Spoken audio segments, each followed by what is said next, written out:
Welcome to Intersection Chats. Today we are going to talk about personal brand story and main character messaging and how they are connected to each other. Um, I am delighted to have here Delaney. Thank you, Delaney, for accepting this invitation. Welcome to this show. Hi, yes, thanks so much for having me, Reme. I'm so excited to chat with you today. Thank you. So, for those who don't know me, my name is Reme Mancera. I am a personal brand story strategist and the creator of the 10 Story Connector framework, which probably we are going to talk about today too. Please, Delaney, tell us who you are and what is your specialization, please. Yes, so I'm Delaney. I am a website copywriter and messaging strategist. So I'm really excited to dig into where those intersect today and how that can fit into a personal brand. And if you can't tell from my brand name, I really like coffee as well. So if you like caffeine, we'll probably get along. Nice. Okay, so let's start by if you can share with us, like from your experience, what has been like the connection, the intersection between personal brand story and main character messaging. Yes. So I would say that main character messaging, the framework that I kind of created because I was sick of there not being something that was fitting exactly what I wanted and needed and what my clients seemed to be drawn towards. That was really created as like a way to kind of bridge the gap between traditional messaging advice and people who are interested in building a personal brand or feel that building a personal brand would be beneficial to them.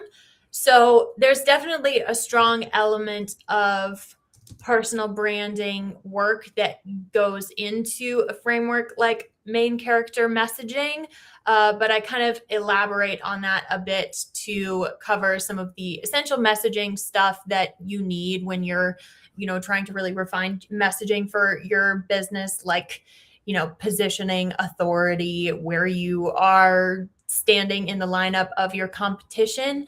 But I found that people just kind of needed, like, there was a sweet spot that people needed that wasn't existing. So I made it.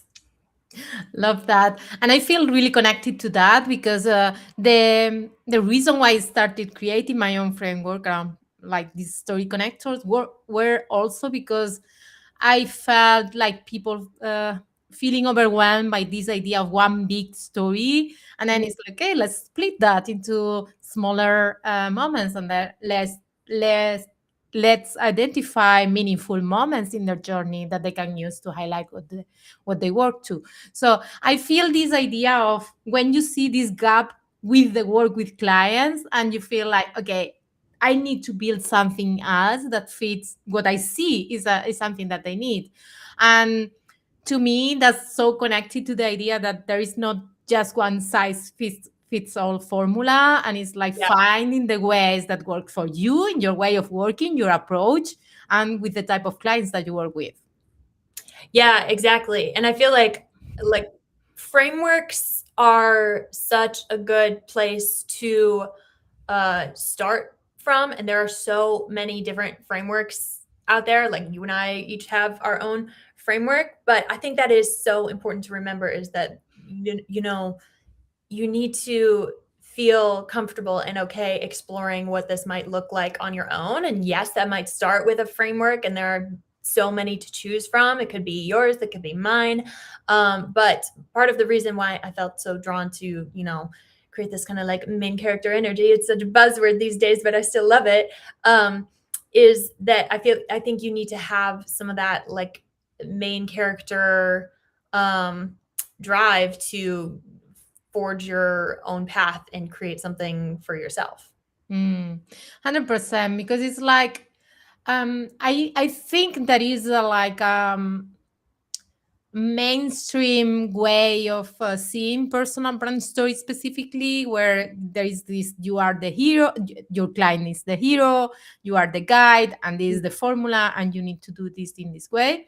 And that was the conversation started for us, because it's like I saw one of your posts talking about this. It's like, yes, there are more ways, and that bring me to, okay, yeah, let's talk about this. I'm really interested to learn more about this main character messaging.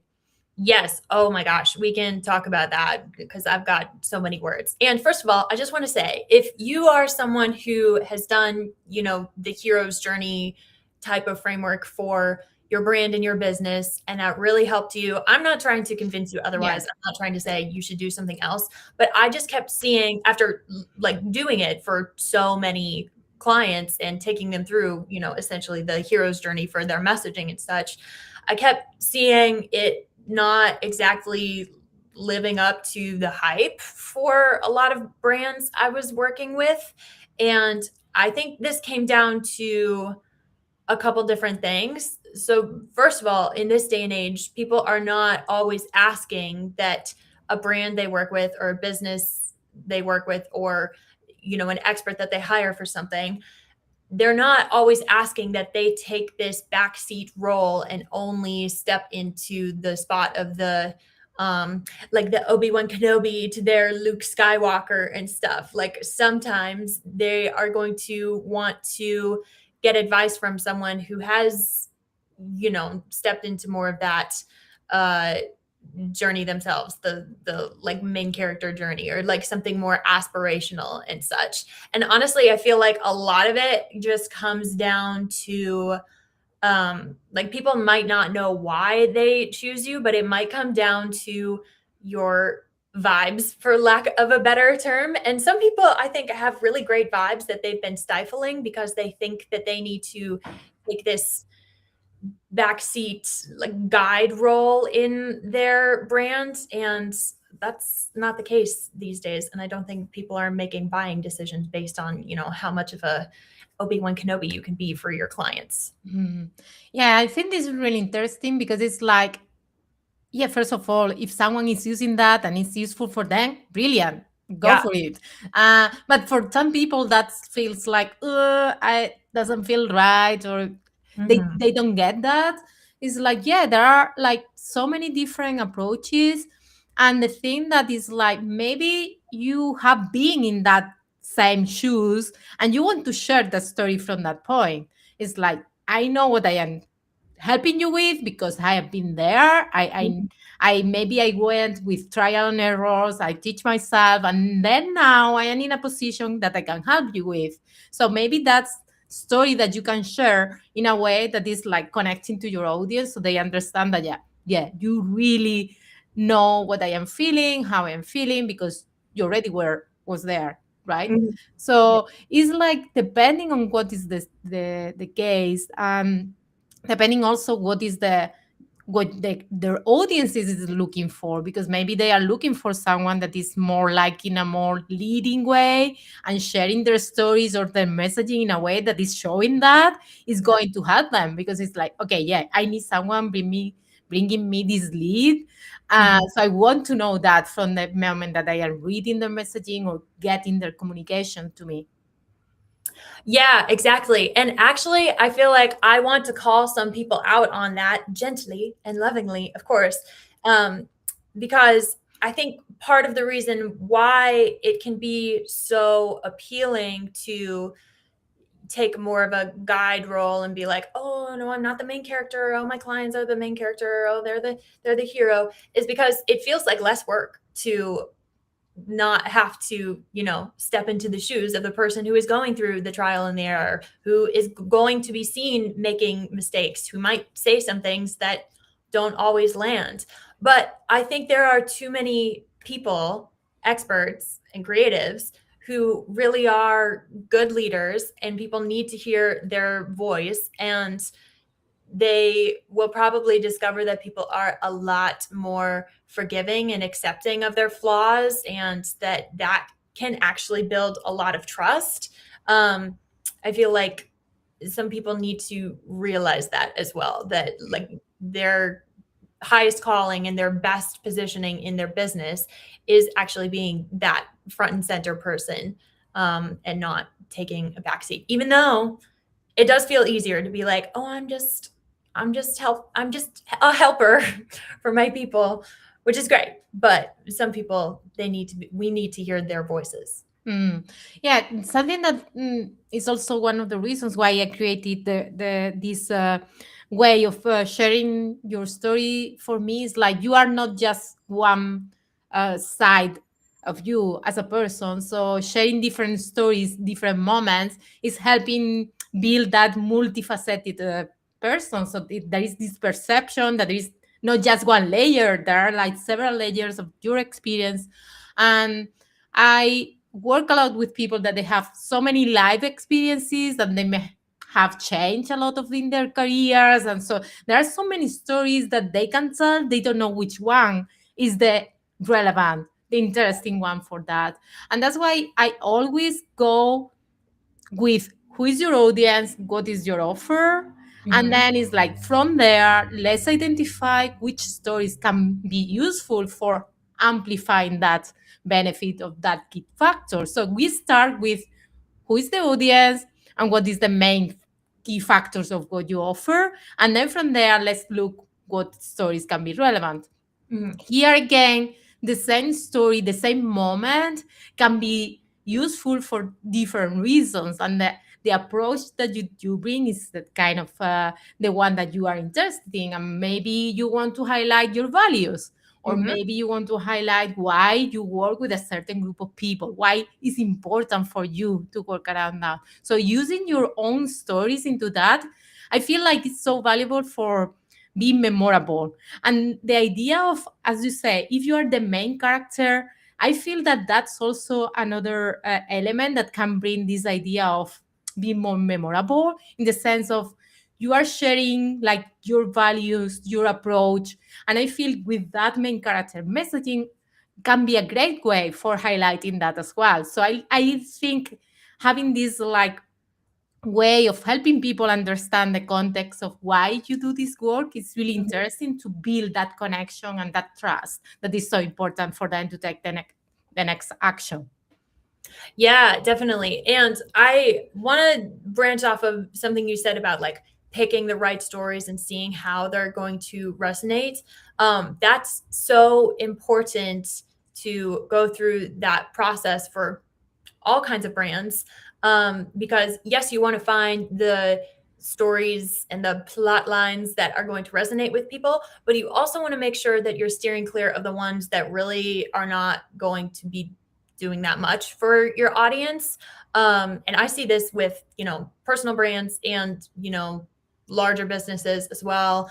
For example, I just worked on a website copy project for like a mental health platform, and they had a really amazing story about how they got started and what led them to uh, create this platform and why they structured things the way they did and why that was so important. And I got so much information from their team about what went into the creation of this brand. But as I was going through their information to create copy and messaging that was really going to resonate with their people, I realized that the majority of the stories that they were telling me were not going to be super applicable or relevant to the people who are just trying to find a therapist in an easy and stress-free way. So great story, great, amazing stuff that you can tell in the feel of the brand that really grounds them in their values and positions them as a really ethical and caring company. But spelling out that story directly, on the page, in the content, in the emails and stuff, is not the right story that we need to tell their audience in order to get them to feel invested in this brand. Mm. Yeah, again, this idea of you need to check exactly what is the goal that you Mhm. want to achieve with this type of content, and maybe that story can be relevant in another format, in another space, maybe in a conversation with someone that does that the right fit for that story. And then it's like, okay, what are the ones that I am using that are really strategic in the way that I know why I'm telling this story, because I know what I want to highlight and how I want this story to work for me and my business. Mhm. And I also like how even the same story can be, the angle can be different, and you can use the same story in different ways, in different formats. And I work a lot with people that they might have two different audiences, because they have an offer that is more one-on-one, and then maybe an offer that is for corporate doing workshop. I work a lot with service-based businesses. And then it's like maybe the same story, you can share that, but it's different contexts, different audiences. So you are changing the angle and the factor that you are highlighting. So maybe even the story can be good, but you need to reframe, okay, why I'm using this.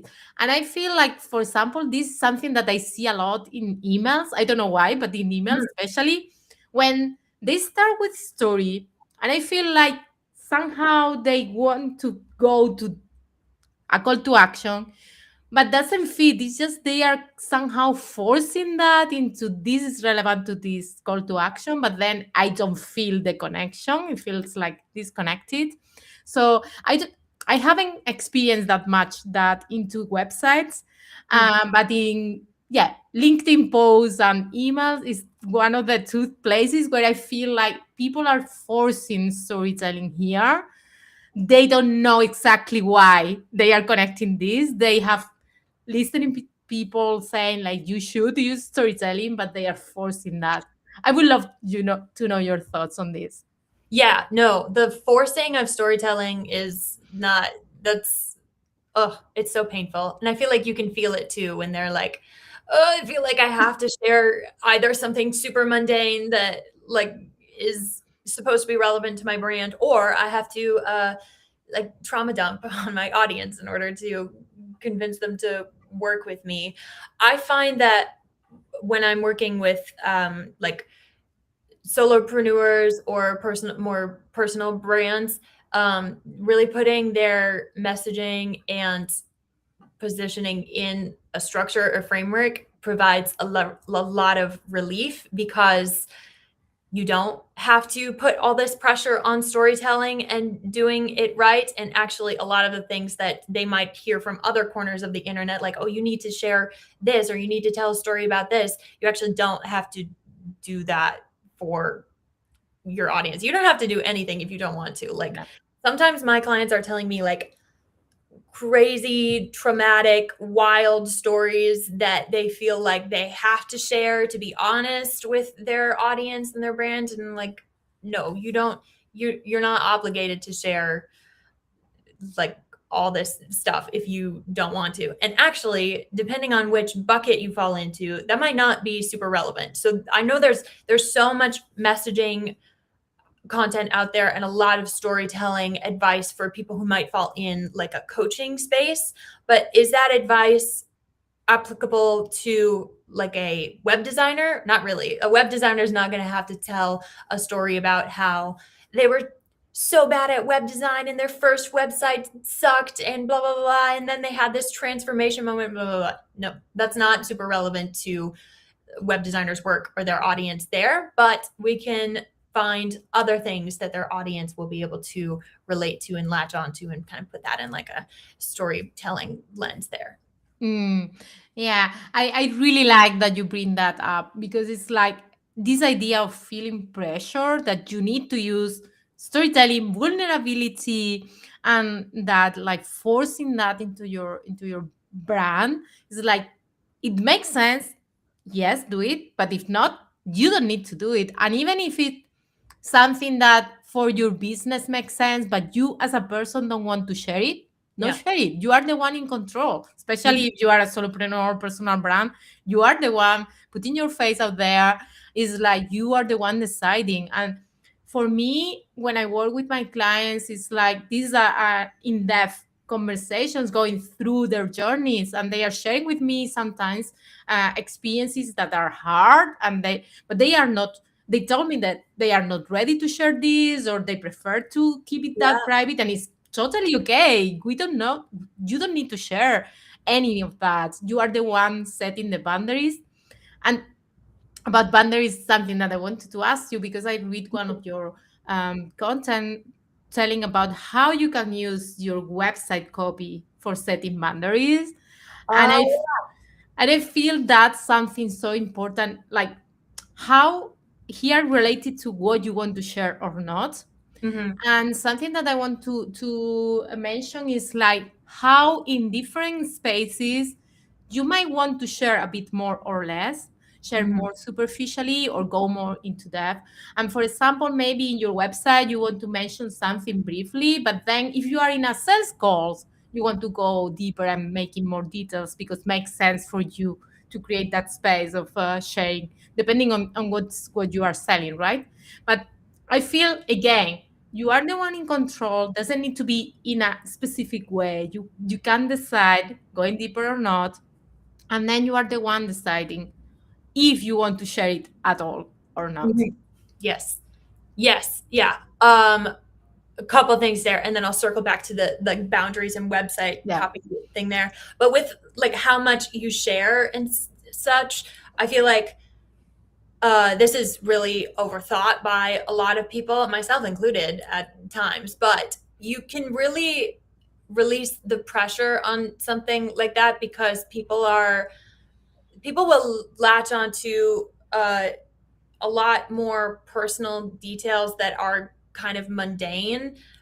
People will latch onto that like a lot more than you might think. For example, my brand is named after coffee and I post about coffee and it's so basic. Like I am such a basic girl. I just like coffee. And yet every time I tell someone what my brand name is, they're like, OMG, I love coffee too. Oh my gosh, I love a dark roast. Or they'll be like, oh, I saw this dark roast drink and thought of you today, Delaney. It's so basic, but it's still something that people associate with me. So you don't have to overthink it Yeah. and just, like feel less pressure And about at that. the same time, you can use it in a way that make people remember of you. Like you said, people are seeing that and they remember. And maybe you can go into what are the flavors of that kind of coffee. Maybe it's Mm, strong. Maybe it's like has certain flavor that is like as your brand, as your yeah. messaging. You are also helping people to get their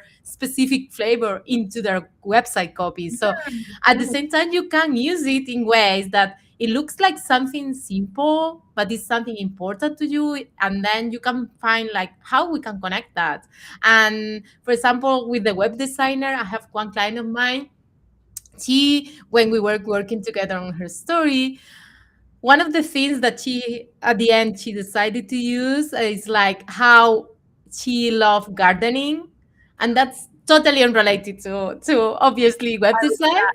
I love it. Yeah. But she was telling me how every season, one season she worked on the garden, the next season she just enjoyed being in the garden with a glass of wine. hmm And I thought, that's a brilliant visual image of you drinking wine. And she offered intensive services for her clients. So it's like, as in the season of gardening, you are working hard, getting things ready, and then your client is enjoying the work with this imaginative glass of wine. So she can use how she's really diligent, know which tools she needs, how to prepare in advance, and all that. And then, like, everything is ready to enjoy and to make it work by itself. So she's using that. And it's like at the beginning, you might think, okay, this is not epic, not how Oh, in the garden reading. So it depends on how you are sharing the context.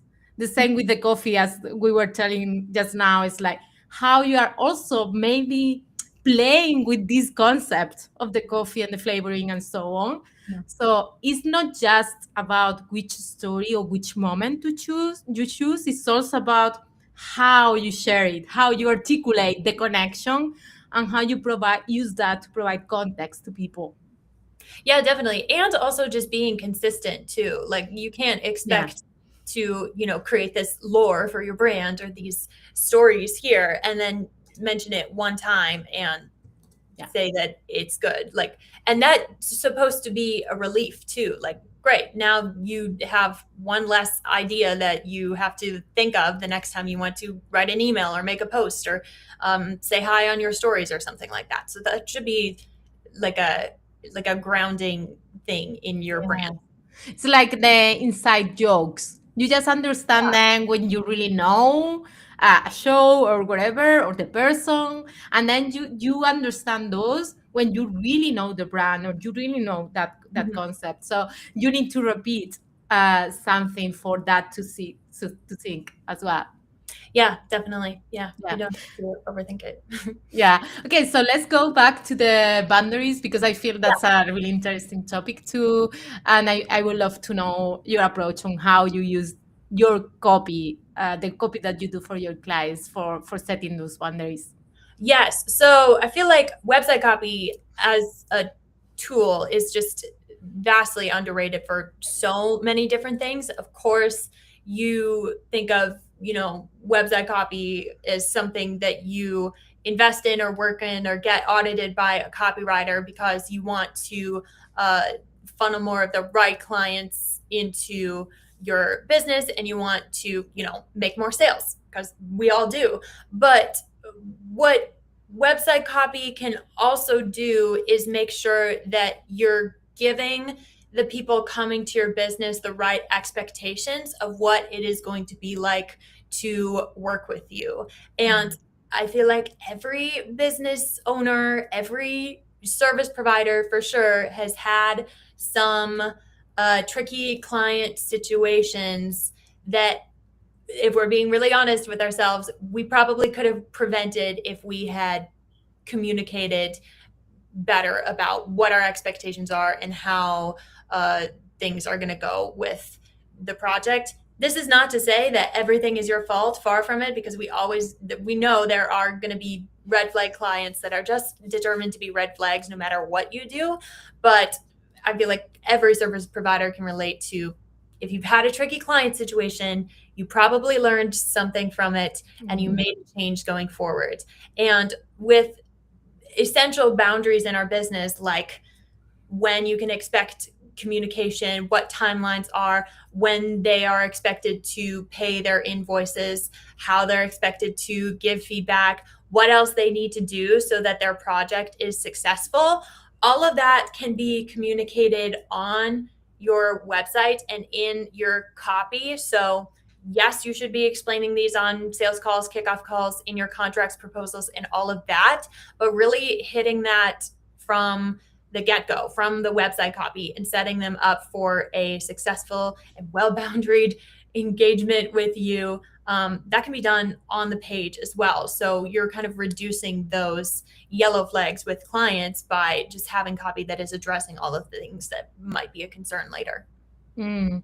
Yeah, I think these are really powerful advice because any of us we can check our website and see, okay, I am setting here like the expectations especially, and I think also I can see not that much now, but there has been a moment where the tendency was kind of promising that big achievement that sometimes goes over promising because were things that people cannot actually get sure that their clients will achieve. But this idea of I need to like share what are the results in a way that are so appealing that Uh-huh. tend to go in a line where it's like, ugh, are you over promising here? Can you for sure make sure that this client of yours are getting that results?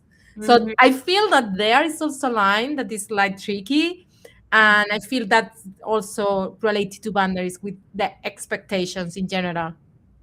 Yes, yeah, that's such an important point. And this also ties into the messaging of it all, going back to, what vibe are you putting out? Like, what kind of people does your persona attract? And what kind of um, messaging is like, what is your current messaging resonating? How is that resonating with people right now? Because what a lot of us don't want to do, even though it maybe has happened for you in the past, is we don't want to attract clients that are, going to test our boundaries or think that you are some like end all be all savior to whatever problem that they are trying to fix.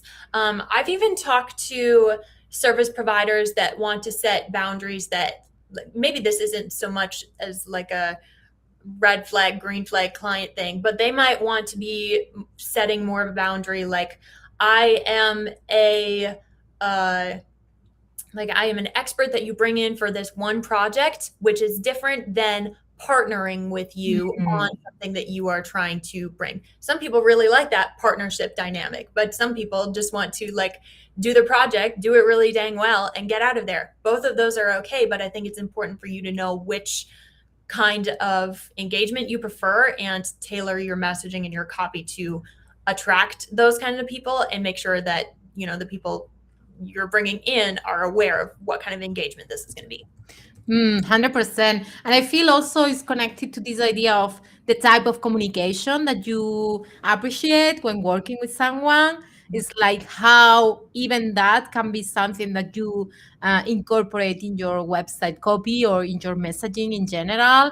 Is like, okay, which is my style? Maybe you are a more direct person. Maybe you are someone that prefer things in a certain way. So how even your messaging has this, your voice and your tone is actually like not something that feels like from a different person. And I have also this like, this is something that even for my own brand is like, okay, I need to review that, because maybe I came across in a certain way in my when I am live, but then in my emails I am this dry cold person. It's like, okay, I want that to feel like connected, and not that like your onboarding process, how you are bringing your personality there. So I feel that's also connected to that, how every interaction that someone has with your brand, either your website, either you in a call or something, it's like how everything fits together and feels like, yeah, this is the same brand, this is the same person. And so this is something that personally is interesting to me, like making sure that the interactions are like kind of aligned and doesn't feel like two different people talking to me. Yeah, that's such a good point, and that's a benefit of, you know, one, having your website done by someone who's not in your brain, and Mm. to working on your messaging as well, is that I feel like if you're DIYing everything, you might be thinking like, oh, I really am obsessed with this person's emails and I want them to sound like this, or oh, I'm obsessed with this person's website and I want mine to kind of be like that, or oh, this person is really great on threads and I want mine to all sound like that. Mm. Working with someone who can help you get clear on who you are and what your brand comes across as and what your messaging is can really help uh, like reduce some of that personality switching, because I've definitely seen that before. People are like, well, this person's brand is really successful on this platform, so I must sound like that in order Mm. to uh, be successful there, and I really want that, but that's not sustainable in the long run, and people are going to pick up on that disconnect. Mm. Yeah, and back to this idea, it's like somehow when you are reading or when you are in touch with that brand, you feel it like something is off. Maybe you don't know what, but something, you feel something off. Mhm. So yeah, I totally agree on that. Yeah. Okay, before we finish, I don't know if there are something that we haven't covered, but maybe something that you would like to for people to think about when they are thinking of addressing their messaging, especially thinking of one approach that is like the main character messaging. Yes. So one of the key reasons why I created main character messaging in this framework is because I saw that clients were coming to me in, they usually fell into one of two buckets. So one would be they are really good at sounding legit and they're good at what they do and they're good at communicating that, but they're lacking some of the personality and the personal branding side of it. The other bucket would be, of course, the opposite. They know how to show up like a personal brand, they know how to bring the vibes, but sounding legit and like an authority.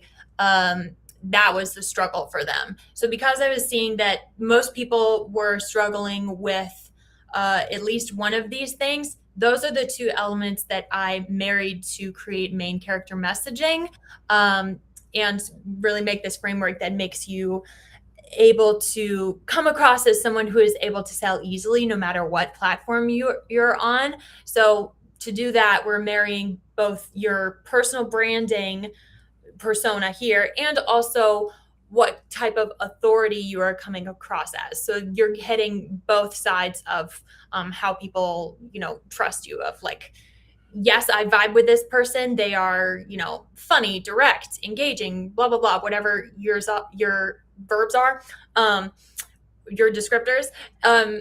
And also we are hitting the trust aspect of this person knows what they're doing. They have a track record of getting results, and I trust that they are going to, that I'm in good hands with them. So those are the two things that I really want to bring together, and I think more people need to consider when it comes to their brands.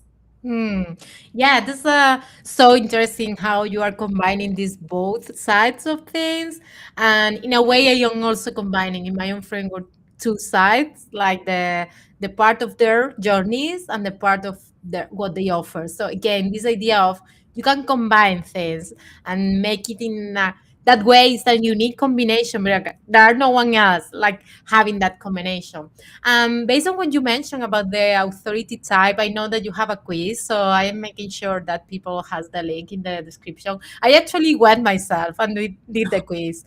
Nice. Actually, I love how the question and the result that I got a clear authority I can see type, that for you. Yes.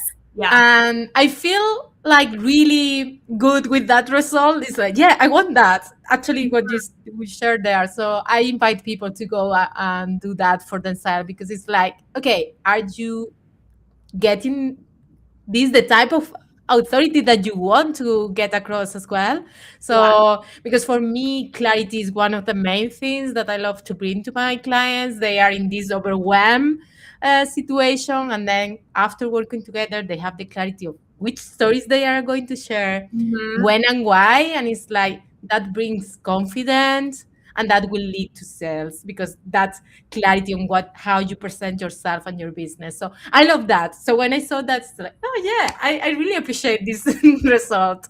Yes, yeah. And if I can elaborate on that a bit more. So the authority types quiz is, another thing that I created because I was like, there's nothing out here that is, helping people with this one thing. And that's actually one part of the main character messaging framework that you can get for free. And it's on it like I should not have made it free. There's so much good information in there. But basically the main benefit of the authority types quiz is that there's so much content out there and coaching about like how to sound like an authority. Here's how you create an authority piece, whatever that is. And then, they direct you to some, I don't know, formula or whatever on like some cringy thought leadership or whatever. But actually, people have different types of authorities, and there are going to be different reasons why people see you as an authority. So, what the quiz does is it helps you narrow down on which one is most natural for you, why that works, and some different sales tools that you can use to start showing up more like an authority in your business. So definitely take the authority types quiz. It's linked on my website and my links all over the place. So take that and let me know which kind you get. I'm a Oh, I'm a clear authority as well. So yeah, nice. I can see Cool. that. Yeah, it was really valuable. So I invite everyone to go and check it out. Okay, so to wrap up, I always ask like for a way to summarize the connection between the topics that we have been talking about, especially personal brand story and main character messaging. So how will you summarize that in a few words? Hmm. I would say practical and imaginative. I feel like we're Mm, just hitting the like two sides of the both things you need. Of the duality of it all is really appealing to me in this conversation. So yes, yeah. practical, yes. So Love that. For me, I would say the main thing that came to mind is like how no one size fits all, for sure, and there are options that you can try. yeah, yeah, definitely, and have fun with it. With Yes, please. yes, Yeah. Okay. Thank you so much. Thank you for all your insights and for being here today, sharing your thoughts.